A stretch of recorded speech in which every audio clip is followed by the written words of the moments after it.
सोचिए, भारत में एक ऐसी दीवार है जो रेगिस्तान को आगे बढ़ने से रोकती है, और ये दीवार किसी इंसान ने नहीं बनाई है। ये एक कुदरती करिश्मा है, अरावली पर्वत श्रृंखला। आज हम इसी विशाल भूवैज्ञानिक और पारिस्थितिक विरासत की कहानी को जरा करीब से जानेंगे। देखिए, अरावली सिर्फ पहाड़ नहीं है, ये तो टाइम कैप्सूल है। जरा सोचिए, 2 अरब साल, ये इतनी पुरानी पर्वत श्रृंखला है कि इसने शायद धरती पर जीवन को पनपते हुए देखा है।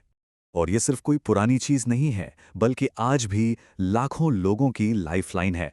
दिल्ली से गुजरात तक करीब 650 किलोमीटर में फैली ये रेंज, एक तरह से कहें तो ये पूरे नॉर्थ वेस्ट इंडिया की इकोलॉजिकल रीढ़ की हड्डी है, जो इस इलाके के पूरे माहौल को तय करती है।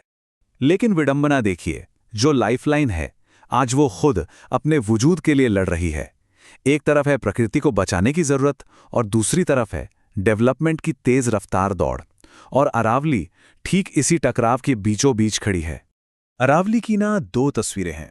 एक तरफ तो ये थार रेगिस्तान को रोकती है, ग्राउंड वाटर को रिचार्ज करती है, और दूसरी तरफ अवैध माइनिंग, पेड़ों की कटाई का शिकार है। लेकिन इन सबसे भी बड़ा खतरा था कानूनी कन्फ्यूजन का जाल, जिसने इसे सबसे ज्यादा नुकसान पहुंचाया। मतलब कोर्ट के दखल से पहले तक सबसे बड़ी प्रॉब्लम ये थी कि अरावली रेंज की कोई एक पक्की परिभाषा ही नहीं थी। हर स्टेट, हर एजेंसी की अपनी अपनी परिभाषा थी, जिससे बहुत कन्फ्यूजन होता था। और इसी कानूनी धुंधलके की वजह से इसे बचाना लगभग नामुमकिन हो गया था। और फिर इस पूरे कन्फ्यूजन को खत्म करने के लिए सीन में एंट्री होती है सुप्रीम कोर्ट की। यहीं से इस कहानी में एक बहुत बड़ा और जरूरी मोड़ आता है, जिसने दशकों की अनिश्चितता को खत्म कर दिया। कोर्ट के सामने सवाल बहुत सीधा था। वे किसी चीज को प्रोटेक्ट कैसे करेंगे जब कोई ये मानने को ही तैयार ना हो कि उसकी बाउंड्री कहाँ है। ये सबसे बड़ी चुनौती थी। तो सुप्रीम कोर्ट ने इसका एक बहुत ही सिंपल लेकिन शानदार हल निकाला। उन्होंने एक साफ लाइन खींच दी, 100 मीटर। 100 मीटर या उससे ऊंची कोई भी पहाड़ी अब से अरावली का हिस्सा होगी, बस, फुल स्टॉप। इस एक नियम ने सालों का कंफ्यूजन एक झटके में खत्म कर दिया। इस एक सीधे साधे नियम ने न केवल भ्रम खत्म किया, बल्कि कंजर्वेशन की कोशिशों को एक मजबूत जमीन दे दी। अब हर राज्य, हर एजेंसी को एक ही रूल फॉलो करना था। लेकिन क्या ये फैसला परफेक्ट है, या इस एक समाधान ने कहीं एक नई समस्या तो नहीं खड़ी कर दी? चलिए अब इस 100 मीटर की लाइन की दूसरी तरफ की कहानी को भी समझते हैं।